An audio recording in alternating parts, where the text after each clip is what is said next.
안녕하세요. 절대값TV의 명품 PD 한PD입니다.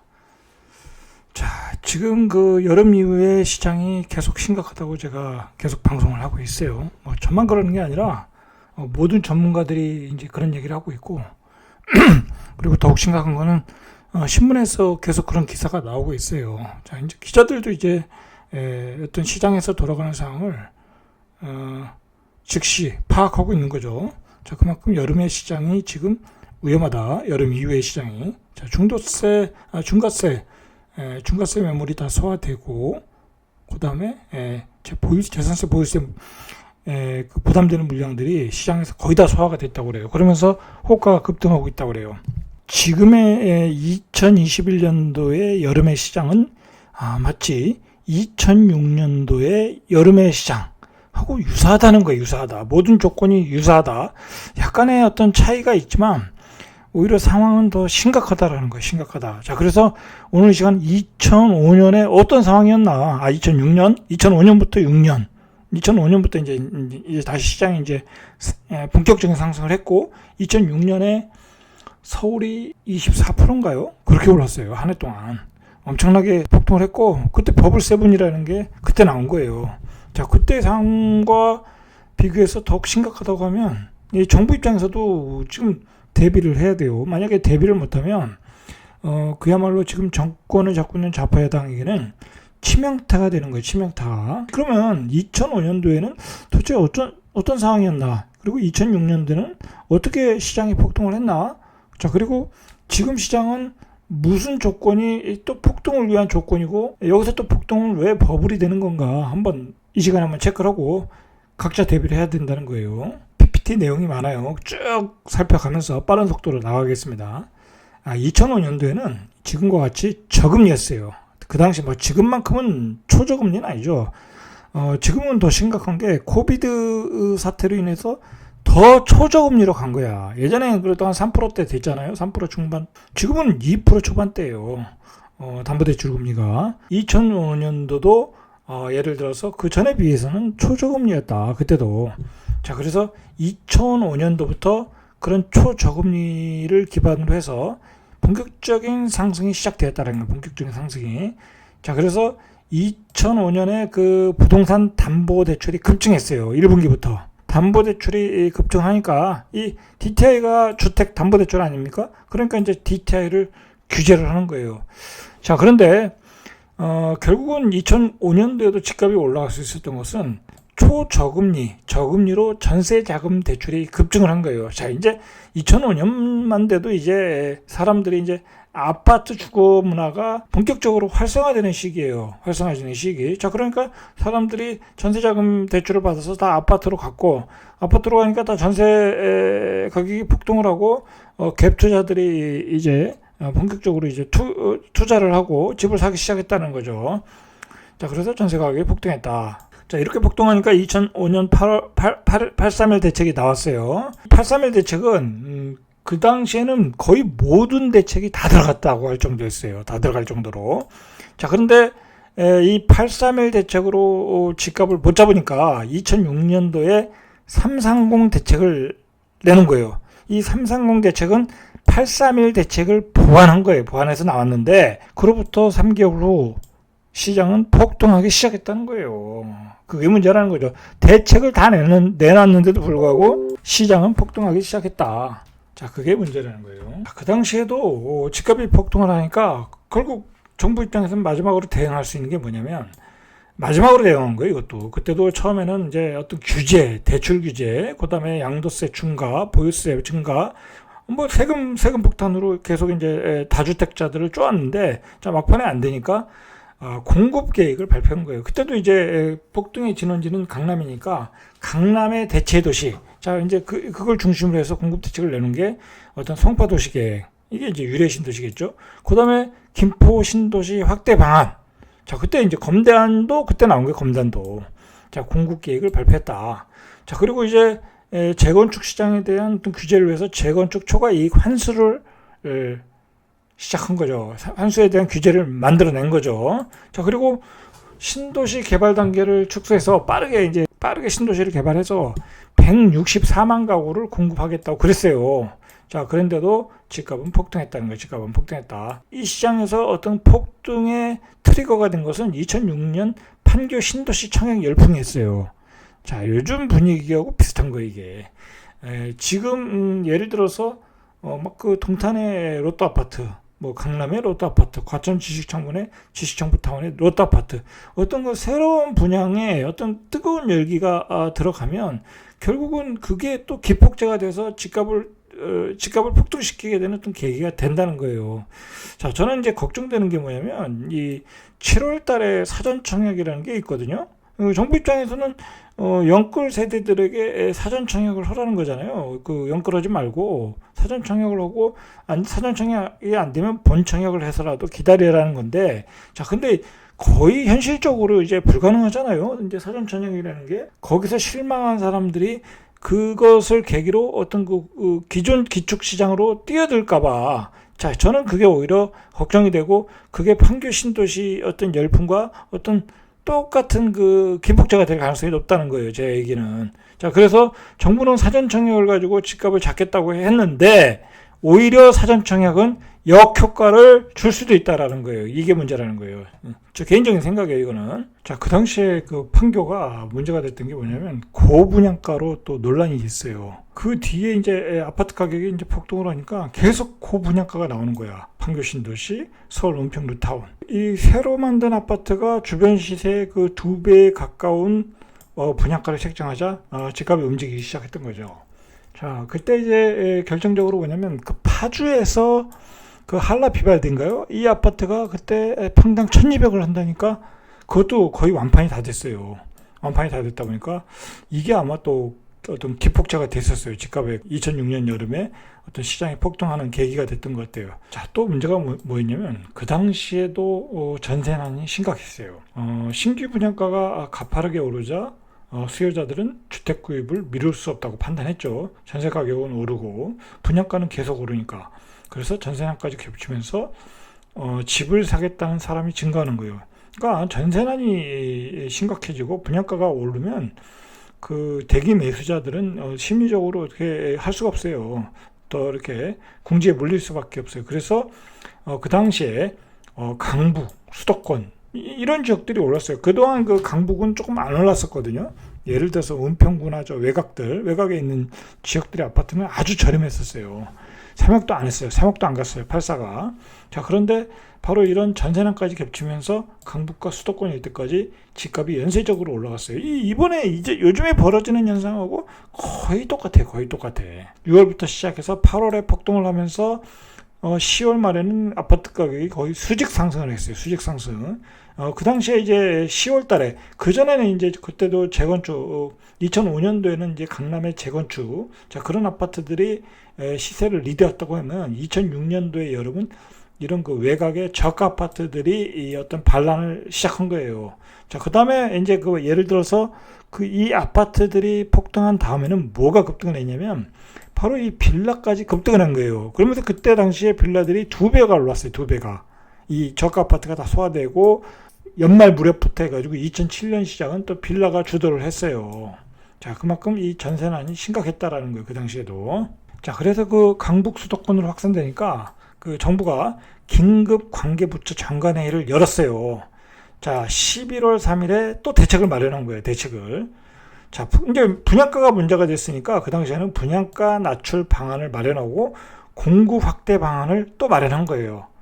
그러니까 뭐 대책이라는 게 없어요. 항상 보면은 이 미래의 공급 물량을 항상 대책으로 내놓는데 효과가 없었다라는 거야. 이 당시에도 아무리 뭐 그때 앞으로 뭐 신도시를 만들고 저가 아파트를 공급하고 다 소용이 없었다는 거예요. 결국은 소용이 없었다. 그래서 알맹이가 없는 대책이라는 비판을 맞은 거예요. 자, 이 당시에 10월부터 11월까지 서울, 강북, 뭐 경기 지역 이 아파트 시세가 거의 1억이 올랐어요. 이때 1억은 어마어마한 거예요. 거의 30% 오른 거예요. 30%.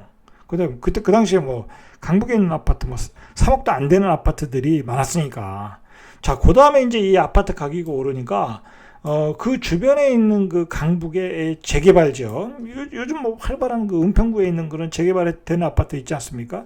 그런 재개발, 뭐 수생 뉴타운, 많은 뉴타운들이 또 시세가 폭등을 한 거야.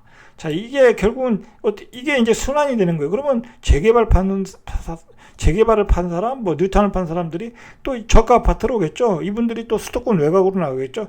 계속 연쇄 현상이 생기더라는 거예요.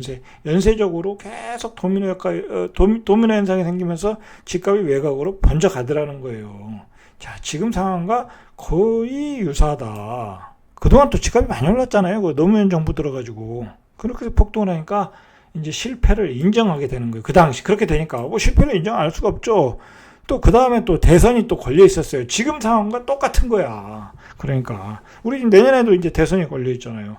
자, 그래서 이제 11월 11일에 경실련이 부동산 시국 선언을 했어요. 시국 선언을. 자, 지금 경실련에서도 강하게 나가잖아요. 참 지금 정부가 문재인 정부가 부동산 정책에 실패했다고 계속 강경하게 이야기하고 있잖아요. 자, 그 당시에 참여정부의 엉터리 진단과 처방의 반복으로 집값이 폭등해서 부동산 붕괴 위기에 놓였다. 그래서 아파트 거품 빼기 국민운동을 벌이겠다고 얘기했어요. 똑같은 얘기요. 이걸 지금 또 오고 있잖아요. 이 경실련에서. 그 대표 있잖아요. 그 TV에 자주 나오시는 분. 자, 이 당시에도 그랬다는 거예요. 이 당시에도.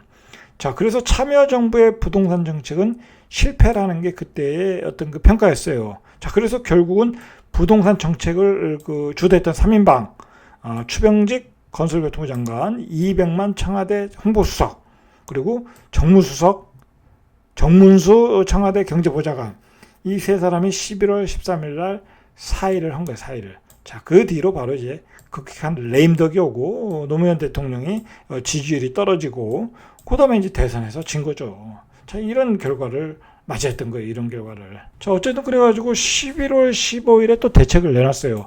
부동산 시장 안정화 방안을 발표했는데, 발표라는 게, 다주택자에 대한 규제, 재건축에 대한 규제, 그 다음에 재산세, 보유세, 종부세, 규제, 뭐 다 내놨잖아요. 그 전에. 자, 그러니까 내놓을 게 뭐가 있어요? 공급 확대 방안밖에 없는 거예요. 공급 확대 쪽으로 정책 기조를 전환한다. 이게 이제 의미가 없는 거야, 이게. 자, 그리고 주택담보대출은 규제는 강하겠다. 말 그대로 이게 투기 수요도 막고, 그 다음에 어떤 영끌에서 사는 것도 막, 지금과 똑같다는 거야, 지금과. 지금 얘기하는 거 똑같잖아요. 다를 게 없잖아요. 2010년도에도 수도권에 164만 가구를 공급하겠다고 그래요. 지금 2025년 그렇게 가서 170만 가구가 공급하겠다고 하잖아요. 똑같다. 그리고 아파트 분양가는 25% 내린다는 목표가 있었어요. 이게 뭔 의미가 있냐고, 이게 가격이 다 올랐는데 의미가 없다는 얘기죠. 자, 결국은 이게 뭐냐면 보세요. 정부의 대책만 믿고 주택 구입을 미룬 실수요자 입장에서는 이제 주택담보대출을 규제했잖아요. 자, 그래서 집을 사기가 더 어려워졌잖아요. 자, 그러니까 무주택 서민들의 심리적 불안감은 오히려 커진 거야. 6억 이상의 주택은 또 DSR 적용하고, 그러니까 불안해지잖아요. 그 다음에 또 올 여름에 예를 들어서 전세 가격이 또 폭등해봐. 불안해지잖아요. 그러면 영끌에서 살 수밖에 없는 상황으로 간다는 거예요. 제가 누누이 얘기하지만, 무주택자들은 어떤 집을 사본 경험이 없고, 그런 상황을 경험해 본 적이 없어요. 근데 이 주택이라는 건 필수제잖아요. 생존제이기 때문에, 집값이 폭등하고, 우리가 살 집이 없다. 전세도 없고, 매매 가격이 폭등한다. 그러면 무리하게 따라서 살 수밖에 없다라는 거야. 이게 문제라는 거예요. 자, 이걸 우리가 2006년도에 이미 다 경험했다. 그때 정권을 잡은 정부가 지금의 여당, 다른 사람도 아니야. 자, 그래서 답답하다는 거예요. 그래서 데자뷰가 지금 일어나고 있다라는 얘기를 하고 있는 거예요. 자, 보세요. 2006년도에 서울시가, 이때 이제 2006년도 서울시장은 이명박 대통령이었어요. MB였어요. 그러니까 지금 상황하고 똑같잖아요. 지금도 오세훈 시장이 됐잖아요. 그러니까 야당이 된 거예요, 야당이. 그 당시도 야당이었어요. 이명박, 그 양반이, 서울시를 다 뉴타운으로 재건축 재개발하겠다고 해가지고, 서울시가 어떤 도시재생산업 들어가면서 그 빌라 가격들이 급등을 했어요. 그런 곳에 어떤 굉장히 선호했기 때문에 재건축 용적률을 완화한다는 어떤 방침을 정한 거죠. 정해가지고 1월 3일에 2010년 뭐 도시 및 주거 환경 정비 계획을 확정했는데, 자 이게 뭐냐면 3종 주거 지역 재건축 대상 아파트인 뭐 대치동 음마아파트, 이제 핵심 아파트 강남에 뭐 성경 아파트, 개포 우성 아파트, 뭐 이런 잠실 우성 아파트, 이런 강남권 중대형 단지의 용적률을 210에서 230% 올려주겠다고 그러는 거예요. 그러니까 이제 35층의 초고층 재건축이 가능하다는 거예요. 이걸 뭐라 할까요? 기폭제로 해가지고 강남의 재건축이 됐고, 그 다음에 강북의 구축 아파트가 그 뒤로 가격이 폭등을 한 거예요. 보선 선거를 하면서 그 후보들이 재건축 완화에 대한 그 공약을 했잖아요. 자, 그러면서 강남의 지금 재건축들이 폭등했잖아요. 폭등이라고 하긴 좀 그렇고 가격이 상승을 했잖아요. 우상향을 하면서 계속 오르고 있잖아요. 강남만 올랐습니까? 그 노원구까지 오르고 여의도까지 오르고 목동까지 오르고, 그게 지금 서울시의 집값을 지금 리드를 하고 있잖아요. 그죠? 그게 지금 서울시의 집값을 불안하게 만들고 있다라는 거예요. 불안하게. 자, 이때 2006년도에 일어난 사건과 그대로 대자뷰를 하고 있다는 거예요. 대자뷰를. 2006년도와 2021년도의 공통점을 한번 찾아보죠. 신도시 개발은 결국 공급 확대를 위해서 신도시 개발을 발표했죠. 그 노무현 정부와 문재인 정부다. 어떤 그 상승의 기폭제 역할을 하는 거예요. 판교 신도시가 그랬고, 뭐 김포 신도시도 그랬고, 검단 신도시도 그랬고, 2006년도에. 자, 그런데 이번에도 공급을 확대한다고 해서 3기 신도시가 발표하면 어떻게 됐어요? 그 주변의 지역의 인프라가 좋아지니까, 자, 결국은 이 3기 신도시도 시세 폭발의 기폭제가 되는 거예요. 뭐 그 주변에 토지가 오르잖아요. 그리고 토지 보상금이 풀리잖아요. 유동성이 좋아지잖아요. 자, 그러다 보니까 올라가더라. 자, 그리고 2006년도에 노무현 정부에도 대책을 뭐 있는 거 없는 거 다 껴서 발표를 했어요. 지금과 똑같이. 자, 이번 정부는 더 많이 발표했어요. 더 많이. 25번의 대책을 발표했죠. 자, 이 백화점식의 대책을 발표했죠. 자, 근데 그 대책이라는 게 대략 뭐냐면 이 중과세, 보유세, 재산세 강화, 뭐 다 이런 거예요. 대출 규제, 그리고 공급 확대, 딱 그거예요. 그러니까 그건 뭐냐면 결국은 미래의 공급량은 의미가 없는 거고, 현재의 그 재산세, 과세, 세금 폭탄, 중과세 폭탄, 자 이런 거는 현재의 공급 물량을 줄어들게 만드니까 가격이 올라갈 수밖에 없고, 전세 가격은 또 올라갈 수밖에 없고. 그런 상황을 이제 반복하더라는 거예요. 이제 요번에는 더 이게 문제가 되는 게 뭐냐면, 정부가 두 가지 결정적인 실수를 한 게 뭐냐면, 임대차 보호 3법하고, 임대차 보호 3법은 말 그대로 시장의 유통 물량을 다 말아버렸으니까, 그 다음에 두 번째로 임대차 보호 3법을 하면서 전세 가격이 폭등을 한 거야. 전세 가격이 폭등하니까 또 갭 투자들이 들어온다는 거예요. 투기로 들어온다는 거야. 이게 문제라는 거예요. 자, 근데 이제 하여튼 이번에 성공할 것이라고 이제 해서 이렇게 대책들을 다 내놨는데, 자, 결국 이제 실패를 하게 된 거죠. 자, 그리고 이번 정부에서는 이제 문제가 됐던 건 뭐냐면, 이 새로운 환경을 전혀 이해를 못 했어요. 정부가.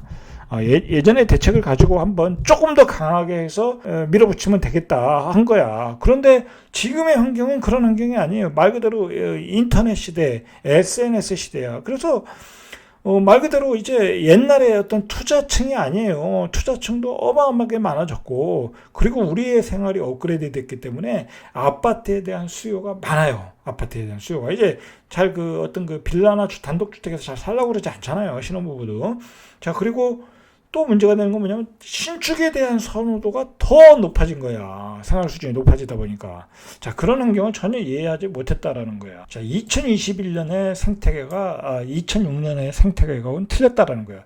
2006년보다는 초저금리였고, 앞에서 말했듯이 신축에 대한 수요도 많았고, 그 다음에 두꺼워진 투자층들, 뭐 요즘 그 부동산 강의가 얼마나 많습니까? 그리고 갭 투자하시는 분들이 얼마나 많습니까? 공무원도 하고 LH 직원도 하고 다 하지 않습니까? 결정적으로 이 임대사업자를 등록을 허용했다는 게 전과 틀린 거고, 이게 또 결정적으로 작용을 했다라는 거예요. 결정적으로. 안 그래도 시장에 유통 물량이 없는데 임대사업자 물량으로 다 잠기고, 그 다음에 중과세 물량으로 다 잠기고, 시장에 거래할 물량이 없어졌다는 거예요.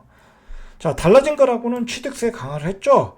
자, 취득세 8% 12% 해도 아직도 투기하시는 분들 취득세 8% 12% 내고 하잖아요. 어차피 양도세에서 면제가 되니까. 양도세에서 과세 기준에서 면제해 주니까.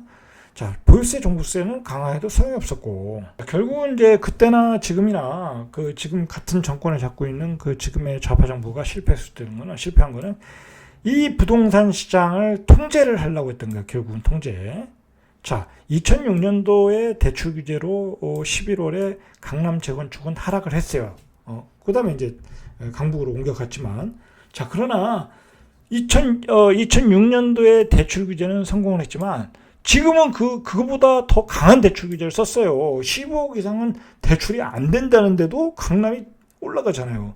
그러니까 2006년도의 유동성과 2021년도의 유동성은 틀리다는 거야. 어떤 강남을 살 수 있는 강력한 수요층이 뒷받침하고 있다는 거. 아무리 대출 규제해도 소용없다. 이렇게 그때와 지금은 어떤 생태계가 다르다는 걸 정부가 인식을 못한 거예요. 정부는 15억 이상 대출 규제하고 9억 이상 대출 규제를 강화하고, 자, 그러면 성공할 줄 알았죠. 물론 이제 6억 이상의 아파트에 대출 규제를 한다. 그러면 성공할 수 있지만 15억 이상의 대출 규제는 성공을 못한 거예요. 강남에 돈 많은 사람들이 그렇게 많은지를 몰랐다라는 거죠. 2006년도의 집값은 결국은 정부가 잡은 것도 아니고 어떤 시장이 잡은 것도 아니에요. 뭐 어떻게 잡았냐? 그때는 2008년도에 금융위기가 와서 시장이 잡힌 거예요. 자, 그런데 지금은 금융위기도 없어. 이거 어떻게 할 거냐, 지금 2023년 3년 정도 돼야 시장의 공급 물량이 조금 원활하게 돌아간다는 게 어떤 정설이에요. 서울 수도권 시장에. 자, 그러면 2022년, 2023년까지 집값은 계속 어떤 그 상승의 폭은 있겠지만 빠지지 않을 수 있다라는 거야. 빠지지 않을 수 있다. 올라가는데 지금은 급격하게 올라가다가 나중에는 뭐 덜 올라가겠지만 빠지기도 쉽지 않을 수 있는 시장이라는 거예요. 문제는. 그렇다고 지금 뭐 금융위기를 뭐 기다릴 수는 없잖아요. 온다는 보장도 없는 거고. 자, 이렇게 절박한 상황이라는 거예요. 절박한 상황. 자, 이게 또 문제가 뭐냐면, 뭐가 또 문제냐면, 만약에 그때 이제 2006년도에 말 그대로 집값이 폭등하면서 가장 그 상실감이 컸던 세대가 바로 30대 층이었어요. 뭐 지금하고 똑같은 거예요. 지금 2030 세대들이 어떤 그 상대적 박탈감을 느끼고 있고 벼락가지가 되었듯이, 그때도 30대들이 굉장히 실패를 많이 했어요. 그렇잖아요. 거기다가 그 30대들이 꼭지에 잡은 거야. 2008년도에 2007년도 뭐 8년도 꼭지에 잡은 거야. 그러고 나서 금융위기가 왔고 5년간의 어떤 그 2013년까지 급격한 하락이 와서 대부분의 그때 30대들이 실패했잖아요. 그 사람들이 바로 그때 실패를 계기로 해서 엄청나게 이제 공부를 하고 강력한 어떤 투자층이 생겨가지고 투자의 실력을 키워가지고 이번 시장에 참여를 한 거예요. 그래서 많은 그 수익을 거두신 분들이 많아요. 지금 6월 이후의 시장은 더욱 안 좋아요. 그때 시장보다. 2006년도의 여름 시장보다도 조건이 더 안 좋다. 자, 문제는 뭐냐면 지금 2006년도보다 더 실수요자가 많아졌어요. 예전에는 아파트가 없으면 빌라로 들어갔거든요. 그리고 뭐 수도권 외곽에 있는 아파트로 들어갔는데, 자, 지금은 빌라보다는 아파트 수요가 많기 때문에 뭐 전세자금 대출 받아서 전부 아파트로 들어오잖아요. 자, 그러니까 지금은 수요자가 더 많아졌다. 자, 거기에다가 지금 이제 좌파 정부가 잘못한 게 임대차 보호 3법을 해버리니까 4년간의 또 그 전세 물량이 묶여버리니까 전세 가격이 또 폭등을 했잖아요. 그 전세 가격이 폭등한다는 게 결국은 투기 수요를 또 이렇게 유발하는 거고, 그리고 다주택자를 또 규제하다 보니까 시장에 전세 매물 자체가 없어요. 그리고 임대차 보호 3법 때문에 전세가 월세로 전환했기 때문에 전세 매물이 자꾸 소멸을 하는 거야. 자, 정부가 또 중과세로 유통 물량이 어떤 그 소멸되니까 이제 시장의 유통 물량이 부족하다는 걸 뭐 저희 같은 유튜버들이 얼마나 많이 이야기했어요. 뭐 그걸 다 봤겠죠, 정부가. 자, 그리고 유통 물량이 모자라다는 걸 알기 때문에 오죽하면은 임대 사업자들 그 만기된 물량들을 뭐 그 사람들 시장에 내놓아야 되는데 안 내놓으니까 가격이 자꾸 올라간다고 생각하니까 그 임대 사업자 물량을 중과세를 기간을 유예해서 그 물량을 시장에 유도를 하려고 지금 털기를 하는데, 이것도 지금 막 여론이 녹록치 않아요. 또 이게 소급 적용이기 때문에 어떤 정부의 신뢰성도 있고 쉽지가 않다. 문제가 있는 거라는 거예요. 자, 어쨌든 그 문제는 뭐냐면 이 6월 이후에 만약에 시장이 폭등한다면 그야말로 이건 버블이에요. 그때 2008년, 2006년도에도 그 여름에 시장의 가격이 폭등한 건 다 버블이었어요. 그래서 5년 동안 가격이 다 빠진 거잖아요. 빠진 거예요. 자, 마찬가지로 이번에 가격이 또 폭등을 하면 그 가격은 이제 확실한 버블로 보고 그 가격은 거품이 빠질 수는 있어요. 이제 무주택자들은 그걸 염두에 두셔야 돼요. 그렇다고 또 이게 지금 사면 또 상관없는데 또 여름에 폭등할 때 사러 들어간다니까요. 일반인들은. 그게 문제라는 거예요. 자, 그리고 그 당시와 상황이 좀 다른 거는 지금 어쨌든 이제 초저금리가 미 연준의 테이퍼링과 금리 인상을 앞두고 있기 때문에 이제 전체적으로 금리도 올라갈 어떤 계획이 있고. 자, 여러분, 제가 하고 싶은 얘기는 뭐냐면 이 누구도 믿지 말아라. 뭐 정부가 대책을 내놓으면 뭐 그것을 믿고 기다리면 된다. 정부가 어떤 공급 물량을 풀어주면 앞으로 그 아파트 공급 물량이 많이 나오면 그걸 기대한다. 청약을 기대한다. 자, 그런 거 아무 의미가 없어요. 누구도 믿지 말아라. 자, 그리고 권력을 잡은 사람은 누구나 기득권인 거예요. 좌파든 우파든 누구나 기득권이야. 이 세상은 돈이 많은 어떤 기득권에 의해서, 권력자들에 의해서 이렇게 만들어져 가는 거예요. 누구도 약자 편을 들질 않아요. 자, 뭐 일반 개인들은 약자잖아요. 자, 누군가 정치인이 정권을 잡고, 누군가 새로운 세상, 좋은 세상을 만들 거라고 그러는데, 그런 세상은 절대 오질 않아요. 그건 역사가 증명하는 거야, 역사가. 그러니까 세상은 나를 위해서 바뀌질 않아요, 나를 위해서. 그럼 어떻게 되겠어요? 내가 바뀌어야 내가 잘 살 수 있는 거예요. 내가 바뀌어야 되는 거예요. 그러니까 누구에게도 기대하지 말아라. 자, 그리고 생각해 보세요.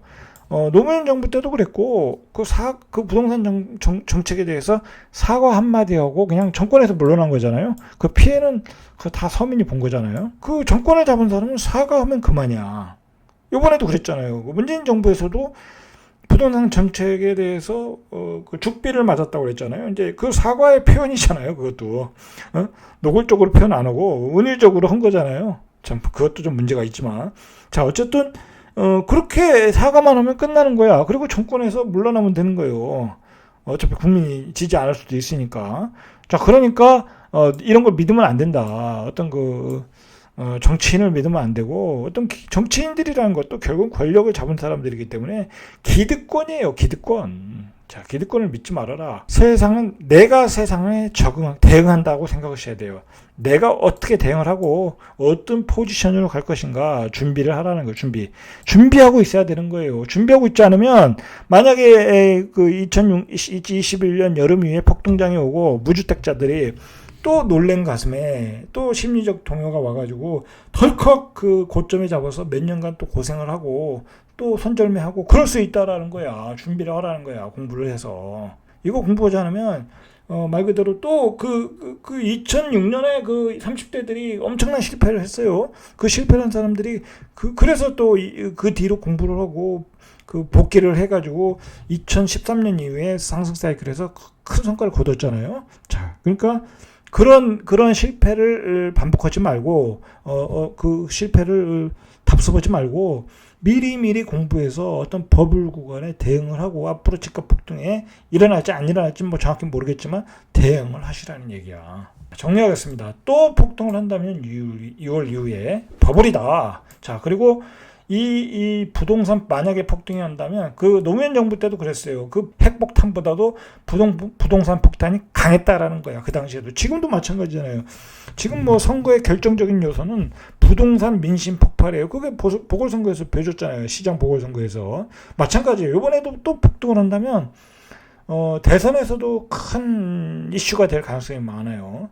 근데 지금 생각을 해봐야 돼. 잠깐 정치 얘기를 하면 지금 이제 대선이 얼마 안 남았으니까 뭐 대권 후보들이 많이 나오잖아요. 뭐 윤석열도 나오고 김동연 부총리인가요? 그분도 나오고 그다음에 그 감사원장님도 준비하고 이재명 지사도 나오고 이낙연 전 국무총리도 나오고, 자, 각자 야당과 여당이 준비를 하고 있어요. 자, 그런데 만약에 여기서 집값이 폭등을 한다면 좌파 여당에게는 치명타가 되는 거예요. 치명타. 자, 근데 뭐 제가 좌파 편도 아니고 우파 편도 아니에요. 저는 대한민국의 국민으로서 어떤 제대로 가길 바라는 마음에서 얘기하는 거예요. 자, 지금 야당은 생각해 보세요. 여당 입장에서는 긴장을 해야 되는 게 지금 야당은 어떤 전열을 정비하고 있는 중이에요. 전열을. 예전처럼 그렇게 쉽게 당하지 않을 것 같아요. 보세요. 뭐 예를 들어서 뭐 윤석열이 야당으로 간다. 그다음에 김동연도 뭐 야당으로 갈지 여당으로 가지는 않는다고 그러잖아요. 본인도 제3지대로 갈지. 그다음에 그 감사원장 그분도 지금 야당에서 이렇게 강력하게 스카우트 하려고 하는 그런 기사들이 나오잖아요. 자, 그러니까 야당의 입장에서는 어떤 강력한 대권 후보들을 많이 가지고 있는 거예요. 많이 가지고 있는 거예요. 그러면 지금은 야당이 이길지 여당이 이길지 모르는 거야. 야당이 이길지 여당이 이길지. 지금은 근데 중요한 거는 누가 새로운 시대 정신을 갖는 후보를 내놓느냐잖아요. 그런 시대 정신 싸움이잖아요. 자, 그런데 중요한 것은 거기에 어떤 결정적인 요소가 부동산 시장이에요. 만약에 여기서 부동산 시장이 그냥 이대로 그냥 안정돼서 가면 뭐 그냥 부동산의 요소는 그렇게 어떤 중요한 요소가 될 수는 없어요. 그렇지만 이 여름 이후에 부동산 시장이 또 폭등을 한다 그러면 이 대선 일정에서 가장 중요한 이벤트가 될 수밖에 없어요. 그렇지 않습니까? 내년에 대선인데 이게 여름 이후에 계속 연말까지 또 부동산 가격이 폭등한다면 부동산이 대선을 뒤흔들어 버릴 수 있다는 거야. 자, 그런데 예전에 야당은 후보들이 그 경쟁률이 떨어졌잖아요. 뭐 몇 프로 안 났으니까. 근데 지금의 야당은 그렇지 않아요. 지금 윤석열도 그렇고 그게 이제 아직은 뭐 국민의힘은 아니지만 그다음에 뭐 김동연 총리도 그렇고 전 경제부 총리도 그렇고 이게 만만치 않아진 거예요. 지금 여당과 야당의 어떤 그 대결 구도가. 자, 그런 대결 구도에서 이 부동산의 문제는 어떤 대선 일정에서 가장 중요한 이벤트가 될 수 있다. 자, 그러니까 정부 입장에서는 빨리 대응을 해야 되는 거예요.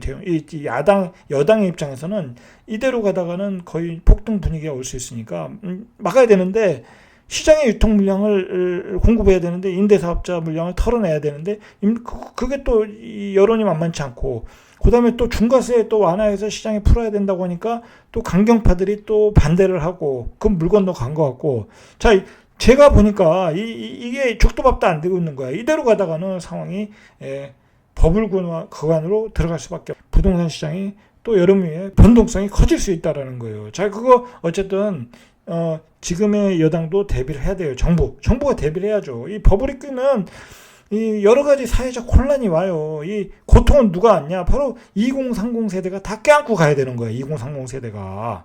2030 세대는 우리 경제의 중추 역할이에요. 중추 역할. 우리 경제를 앞으로 20-30년 동안 끌고 갈 핵심 인재들이에요. 그 사람들이 또 고통을 안고 간다는 건 너무나 큰 사회적 손실이 있는 거예요. 사회적 손실이 있다. 정치적 프레임을 버리고 시장 경제로 부동산 시장을 보고 지금 정부는 대응을 마련해야 된다는 게 제 생각입니다.